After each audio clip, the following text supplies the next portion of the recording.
Hi, my name is John, and this is going to be my review of the Cold Plunge from the company Plunge in California. So I'm going to give you a little bit about my background so you'll know exactly where I'm coming from and like why should you listen to John about this product. And I'm going to talk about some of the pros and cons of using this. My background is primarily from the perspective of do-it-yourself. I did the Wim Hof method originally, took a workshop with Wim back in 2013 and loved everything that he was doing, but living in Austin, Texas, it's almost impossible to find cold water on a regular basis. You know, spending a lot of money hauling around 100 pounds of ice to fill up the bathtub got pretty old pretty quickly. And you know, back then when I was looking into the commercially available cold plunges, the closest thing that I could find that would even get close to being cold enough was in the $8,000 to $9,000 range, and they went up from there. So that pretty much priced me out of being able to get a cold plunge. So I discovered the do-it-yourself world of being able to convert a chest freezer into a cold plunge, and I did that, but it wasn't without a lot of problems. I probably spent close to maybe $3,000 converting that chest freezer, making a bunch of mistakes, fixing the mistakes, and finally getting it dialed in. I wrote the book, The Ultimate Chest Freezer Cold Plunge DIY Guide, and I've helped more than 6,000 people across the globe now in my Facebook group learn how to convert chest freezers into a do-it-yourself cold plunge. So my perspective over from the last 4+ years of using a chest freezer as a cold plunge is going to really inform my review about this product and how it works. And so my intention for recording this video is, if you're somebody who's looking into a cold plunge that might be commercially built versus building a chest freezer, just to help you make some decisions. So first of all, I want to talk about the setup. We had it delivered into the garage, and from getting it through the garage all the way through the house into the patio and getting it filled up with water, from setup to fill up, it took less than 50 minutes. And that's pretty awesome because it takes about 8 to 12 hours to really set up a chest freezer correctly so that it's not going to cause you a bunch of problems. And even then, there's not the guarantee if you don't do it right, that you couldn't have something going wrong. So in that 50 minutes of total time, most of that was unpacking and moving it. I can tell you that in terms of actual, what do we need to do? The patio is not completely level that we're on, so there's 6 feet on the bottom of the plunge. We adjusted 2 of them so it would sit level. That took just a few minutes, required no tools. And then on the back, there are 2 connections that the plumbing attaches to the chiller, which cools the water down. Those are also done with your hands and fingers, no tools required. That took about 2 minutes. Oh, there was one other thing we did need to do for the setup. The chiller does need to get plugged in. All right, there's a power strip on the back here that's in a weatherproof box, and we did have to plug that in.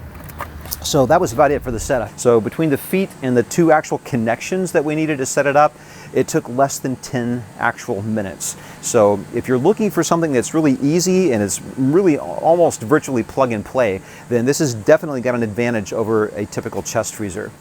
Let's talk about the tub itself. I'll kind of go over the different components and everything, and so you'll get a sense of how it works and everything that's on here. So first of all, there is a lid, and it's just got 2 snaps down here at the bottom. You just press the snap in, and that releases the lid. It opens up, folds in half. Same thing on the other side. And it's got 2 handles here, so you can take it and set it off to the side. The first thing in terms of sitting in here compared to a chest freezer, but the chest freezer has a lid that opens up. Depending on where it is, that might kind of block your view. So one of the first things that's really nice about this is that it's very open, and if you've got a beautiful view or a vista to look out onto, you can really enjoy the view pretty easily. The next thing is that it's also very simple and easy to get into compared to a chest freezer. This tub is only 24 inches tall, so it's very easy to step in and out of, as opposed to a chest freezer, which is about 10 inches taller, the average chest freezer. So it's maybe about 6 inches taller, but those things run anywhere from 28 to about 33 inches tall. So it's a little bit harder to climb in and out of a chest freezer. Now, as far as the tub itself goes, it's a really wide tub on the opening. So this thing is 31 inches wide. It's typically about 10 inches wider than a standard chest freezer. So again, if you have any issues or feelings of claustrophobia, this is definitely going to be a better product for you. It's also longer than a typical chest freezer. The tub is 67 inches across, left to right. So again, it's very open. I found it very easy to sit in there. I can get my shoulders under the water, the back of my head and my neck, which I like to get. Very easy to do in this tub. The tub itself is made out of acrylic, so that's great because it's very easy to clean. I just use a microfiber little washcloth and I just wipe it down once a week.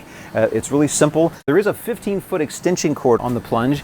You do want to plug it into a GFCI outlet. As far as the plugging it in goes, that's the other advantage of this product over a chest freezer. Because chest freezers are not designed to hold water and it is a major appliance, there is a risk of electrical shock. So you always do need to unplug that chest freezer before you get in order for it to be safe. With the plunge, you do not have to unplug it. You can keep it running, and there is a definite advantage to that, and let me tell you why. What happens in here is you've got one intake that pulls the water into the pump, and it's got an ozone generator and a UV light filter and just a regular filter that's on there that takes the sediment out. It catches all the hair and debris, things that are in the water. So it keeps the water clean really well, but it's got two returns. So the water is coming out and circulating on the left side as well as the right side. And what that does for you is it's not going to make the temperature of the water any colder. However, what it does do is it takes the heat out of your body a lot faster. So when you're in a chest freezer and the water is still, here's what I've noticed. And I've tried it at different temperatures just to compare the two. I put the water at 48 degrees on a chest freezer, and I was in there for like 10 minutes, no problem at all. When I did the plunge at 48 degrees, I was only able to stay in for just a little more than 2 minutes. And what I felt was that my core temperature was dropping a lot faster with that water that's circulating at the exact same temperature versus being still. When I tried it at 39 degrees, which is the coldest temperature that the plunge will go on the chiller there, when I did it at that temperature, I was able to stay in, typically that's where I train in that area for my chest freezer cold plunge. I was able to stay in the water for 2.5 minutes, which is kind of my normal routine, somewhere between 2.5 to 3 minutes. In the plunge, I only made it 40 seconds before I had to get out. Okay, so there is a difference. For people that are concerned about, like, is the temperature cold enough? It only does 39. Some people want to train down at 32, near freezing or close to freezing or at freezing. And what I would say to you is, what is your goal for wanting to get the water that cold? You may not really need to do that. But if you're not sure about it, come try out one of these things, okay? Get in there and see what you experience with the water circulating. For me, it was like, I just took it to a whole completely different level than it was before. So, I think for the vast majority of people, depending upon what your purpose is for health or just general well-being, 39 degrees is going to be cold enough for you. Okay, it's not going to be an issue. I think there's going to be a small number of people that no matter what you say, they're going to want to get it down to low freezing or at freezing. And, if that's the case for you, then a chest freezer is going to be the way to go. As far as the rest of the parts in the tub, there's also a light over here, which is kind of cool if you're, if you want to plunge at night and kind of create an ambiance. There is a light, the switch is over here. It's very easy to turn off and on. The other great thing about this is that there is a very big drain in the bottom. Okay, it's about a 2-inch drain. All the piping is 1-inch piping on here. So this thing drains a pipe right over here on the back. Okay, and it's got a simple valve on it, and you just turn that valve and the water comes right out. It drains in about 5 to 7 minutes. It's very fast. So the great thing about that compared to a chest freezer, if you've got the built-in drain, it's like this little tiny, like a 1/4 of an inch pipe, and it takes a long time to drain the water out. Or if you've sealed that so your chest freezer won't leak and die, it could take a siphon or a pump. Everything is in here is contained, okay? So there's nothing that you need to add to this to get it to work. It's just again, it's plug and play. So as far as the temperature goes on the chiller, you've got a range. The coldest temperature is 39 degrees. However, it will go up to 103. Not that you would do that for cold training purposes, but that is an option. The great thing is that it's super easy to program. One press, and then you press up and down to get the temperature where you want it. So that's really, really easy to do, and that's all you have to do. It's already set up. The thing will run automatically. As soon as the water gets 2 degrees over your set temperature, the chiller will kick on and do its thing. So you don't have to worry about turning it off or on or timers or anything at all like that. So all of the equipment on the back is actually connected to the tub itself except for the chiller. Okay, so the chiller is going to sit separately, and that makes it very easy to move around. We did use a furniture dolly, okay, to put the tub on to move it. That made it a lot easier. Otherwise, I think with two people, if you're careful, you could easily move this around, without an issue. So some of the other pros and cons that I can think of as far as like a chest freezer, because chest freezers are meant to hold food, okay, and they've got to hold that temperature and keep it really cold, they are very well insulated, and you're not going to get any kind of condensation on the outer walls of a chest freezer, or if you do, it'd be very uncommon for that to happen. With the plunge, it's not really super hot today, but if you look closely, you can definitely see a little bit of condensation here on the outside. On days where it is really hot, we're pretty early in the morning here.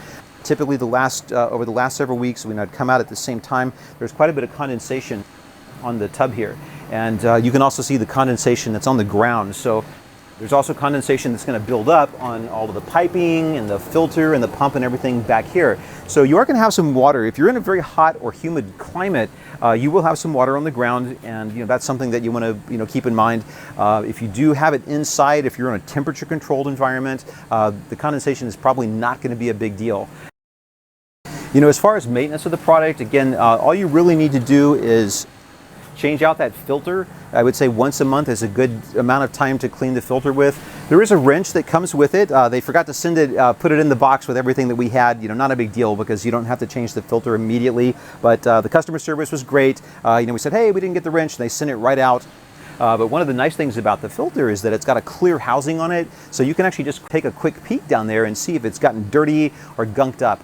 You don't have to shut everything down in order to just check the filter to see if it needs to be changed. There's actually a valve on it built in, so you can shut off the water. You do want to unplug it and not have the pump circulating when you change the filter. But everything is just really super easy in terms of the maintenance. The other cool thing about how it's all put together back here is with the pump and the ozone generator, the UV light, all of those things are modular, and they're very easy to get to. So if one of those pieces goes out, it's very simple and easy to replace it. The plunge comes with a 1-year warranty, and if anything goes wrong in that time, you just call them up and they'll take care of it. I do want to mention what is the difference between the Pro and the Standard. We got a Pro just simply because we are here in Central Texas, and it gets really hot.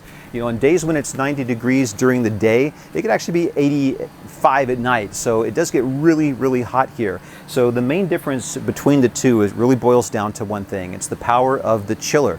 On the Pro, it will cool that water down about 8 to 10 degrees in an hour or per hour. And for the Standard, it only cools about 1 to 2 degrees per hour. If you're going to be the only person using the plunge, the Standard will be just fine. Or if you're in not a very hot climate, that'll be fine. If you're in a very hot or humid environment, or you've got a lot of people that will be using this, I would say more than 2 or 3 people in a row, and they want to keep that colder temperature, I would say the Pro is definitely the way to go. And we've been very pleased with how it keeps the temperature down, even here in Texas where it gets super hot. As far as what I would suggest, in terms of like future things down the line, there's always that dance between keeping things affordably priced, which is another awesome piece about this. It's coming in at a lot less than other comparable cold plunges. Anything else that's got cold water, a chiller, circulation, and sanitation built into it with like an ozone generator, the price is a lot more. So that's one of the things that you're going to find that's very different about this. And again, it's a different aesthetic too. So in terms of the looks, you want to find something that you like and it looks nice. And I love the look of this. In future versions of the plunge, if they can make it the walls thicker with more insulation without adding substantially to the cost, that would prevent the condensation problem from happening on the outside. And then the only other thing I would say is that on the drain that's in the bottom, there's a little bit of a crevice between the metal drain and then the acrylic tub, and that's a place where just dirt and stuff accumulates.